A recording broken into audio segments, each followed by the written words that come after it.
హైదరాబాద్లో భారీ వర్షం కురుస్తోంది. పలుచోట్ల రోడ్లపై నీరు నిలిచిపోవడంతో వాహనదారులకు చుక్కలు కనిపిస్తున్నాయి. ఐకియా జంక్షన్ దగ్గర భారీగా ట్రాఫిక్ జామ్ అయింది. కూకట్పల్లి, రాయదుర్గం, కొండాపూర్, దుర్గం చెరువు, సైబర్ సిటీ రూట్లలో అవస్థలు పడుతున్నారు.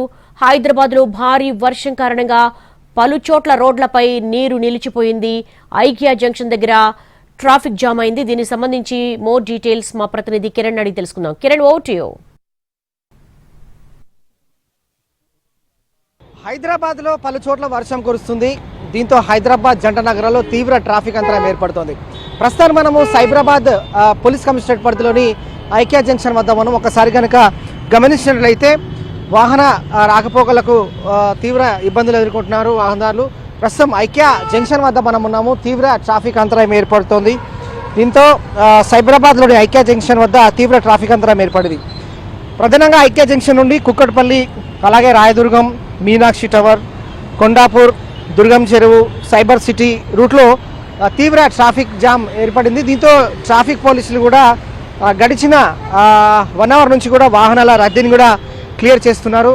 ఐకియా జంక్షన్ నుంచి మీనాక్షి టవర్, లెఫ్ట్ తీసుకోవాల్సిన మీనాక్షి టవర్ కావచ్చు, అలాగే సైబర్ టవర్స్, సైబర్ సిటీ ఈ రూట్ అంతా కూడా తీవ్ర ట్రాఫిక్ అంతరాయం ఏర్పడింది. ఇన్ఆర్బిట్ మాల్, ప్రధానంగా దుర్గం చెరువు వెళ్లాల్సిన రూట్ మ్యాప్ కూడా తీవ్ర ట్రాఫిక్ అంతరాయం ఏర్పడింది. కుక్కడపల్లి, అలాగే కొత్తగూడ, ఇక హైటెక్ సిటీ ఈ రూట్ వెళ్లాల్సిన వాహనాలన్నీ కూడా ఎక్కడికక్కడ నిలిచిపోయాయి. వాహనాలన్నీ కూడా బంపర్ టు బంపర్ మూవింగ్ ఉంది. సో హైదరాబాద్లో ఎప్పుడు వర్షం కురిసినా కూడా ఇటు సైబరాబాద్ పోలీస్ కమిషనరేట్ కావచ్చు, అలాగే హైదరాబాద్ పోలీస్ కమిషనరేట్ పరిధిలోని చాలా జంక్షన్స్ ఏరియాస్ ఏవైతే ఉంటాయో, ప్రధానంగా ఐకియా లాంటి ఐటీ క్యారిడార్ లాంటివి కావచ్చు, అలాగే ఈ జంక్షన్స్ ఏవైతే ఉంటాయో తీవ్ర ట్రాఫిక్ అంతరాయం ఏర్పడుతుంది. ఎందుకంటే సాయంత్రం కురిసిన వర్షం కారణంగా కార్యాలయాల నుంచి ఒకసారిగా ఎంప్లాయీస్ అందరూ కూడా బయటికి రావడం, అలాగే 4 వీలర్స్, ప్రధానంగా 4 వీలర్స్ నుంచి అందరు కూడా బయటికి వస్తున్న క్రమంలో ఒక్కసారిగా తీవ్ర ట్రాఫిక్ అంతరాయం ఏర్పడుతుంది. So IKEA junction, Meenakshi towers, Kothaguda, అలాగే కుక్కడపల్లి జంక్షన్స్, దుర్గం చెరువు, ఇన్ఆర్బిట్ మాల్ ఈ రూట్ అంతా కూడా ఇటు జూబ్లీ హిల్స్ వైపు వెళ్లాల్సిన, దుర్గం చెరువు నుంచి వెళ్లాల్సిన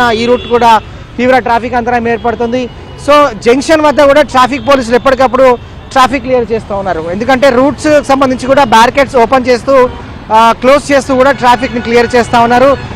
ప్రస్తుతం అయితే ఐకియా జంక్షన్ వద్ద తీవ్ర ట్రాఫిక్ అంతరాయం ఏర్పడుతుంది. ఎందుకంటే హైదరాబాద్లో సాయంత్రం నుంచి కురిసిన వర్షం కారణంగా జంట నగరాల్లో తీవ్ర ట్రాఫిక్ అంతరాయం ఏర్పడుతుంది. వాహనదారులు తమ గమ్యస్థానాన్ని వెళ్ళాలంటే మరికొంత సమయం పట్టే అవకాశం కూడా కనిపిస్తుంది. సో ఇటు ఐకియా జంక్షన్, ప్రధానంగా Meenakshi towers, cyber towers, Inorbit mall, Durgam Cheruvu, Kukatpally, Kothaguda, అలాగే హైటెక్ సిటీ నుంచి కావచ్చు, అలాగే శిల్పారామం వెళ్లాల్సిన రూట్స్, అలాగే కొండాపూర్, ప్రధానంగా ఈ కొండాపూర్ ఐఐజీ హాస్పిటల్ ఈ రూట్ అంతా కూడా ఎక్కడికక్కడ వాహనాలు గంటల తరబడి నిలిచిపోయాయి. సో వాహనాలన్నింటినీ కూడా క్లియర్ చేస్తున్నారు. సో ఐకియా జంక్షన్ వద్ద ఫ్లైఓవర్ బ్రిడ్జ్ కూడా వాహనాల రద్దీతో వాహనదారులు తీవ్ర ఇబ్బందులు ఎదుర్కొంటున్నారు. బంపర్ టు బంపర్ మూవ్మెంట్ ఉంది.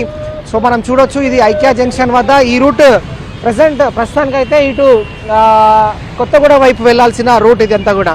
సో ఈ రూట్ కూడా తీవ్ర ట్రాఫిక్ జామ్ ఏర్పడింది, అలాగే తీవ్ర ట్రాఫిక్ అంతరం ఏర్పడుతుంది. ట్రాఫిక్ పోలీసులు తీవ్రంగా శ్రమిస్తూ ఉన్నారు. ప్రత్యేకమైన టీమ్స్ ఏర్పాటు చేసుకొని ప్రధానంగా ఇలాంటి జంక్షన్స్ ఏవైతే ఉంటాయో, అంటే ఐకియా జంక్షన్, అలాగే Meenakshi towers, Kothaguda, Inorbit mall, అలాగే దుర్గం చెరువు వెళ్లాల్సింది, కొత్తగూడ, హైటెక్ సిటీ, అలాగే సైబర్ సిటీ ఈ రూట్ మ్యాప్స్ అంతా కూడా ఎక్కడికక్కడ ట్రాఫిక్ని క్లియర్ చేసే పనిలో కూడా నిమగ్నమయ్యారు ట్రాఫిక్ పోలీసులు. వాహనదారులకు సూచిస్తున్నారు, వాహనదారులు కూడా తమకు సహకరించాలి, అలాగే వీలైతే ప్రత్యామ్నాయ మార్గాల ద్వారా వెళ్ళాలి, అలాగే తమ కార్యాలయాల్లో కొంచెం సేపు వేచి ఉండాల్సిన సిచ్యువేషన్ కూడా ఏర్పడుతుంది. ఎందుకంటే ఒకేసారి ఆఫీస్ ముగియగానే చాలామంది కూడా ఇంటికి వెళ్లాల్సిన ఆతృతతో వస్తుంటారు. అలాగే మ్యాక్సిమం ఐటీ సెక్టర్ అంతా కూడా 4 వీలర్స్కి పరిమితం అవుతుంది కాబట్టి, ఎందుకంటే వర్షాకాలం కాబట్టి 4 వీలర్ సజెస్ట్ చేస్తూ ఉంటారు. సో ఇలాంటి క్రమంలో వాళ్ళందరూ ఇంటికి వెళ్తున్న సమయంలో ఆతృతతో కావచ్చు, అలాగే ఒక్కసారిగా రోడ్లపై రావడం వల్ల కూడా తీవ్ర ట్రాఫిక్ అంతరం ఏర్పడుతుంది. కాబట్టి వాహనదారులు ట్రాఫిక్ పోలీసులు సహకరించాలని సూచిస్తూ ఉన్నారు. అలాగే మరికొద్దిసేపట్లో ఈ ఐకియా జంక్షన్ వద్ద కూడా ట్రాఫిక్ క్లియర్ చేసే పనిలో మాత్రం ట్రాఫిక్ పోలీసులు నిమగ్నమయ్యారు.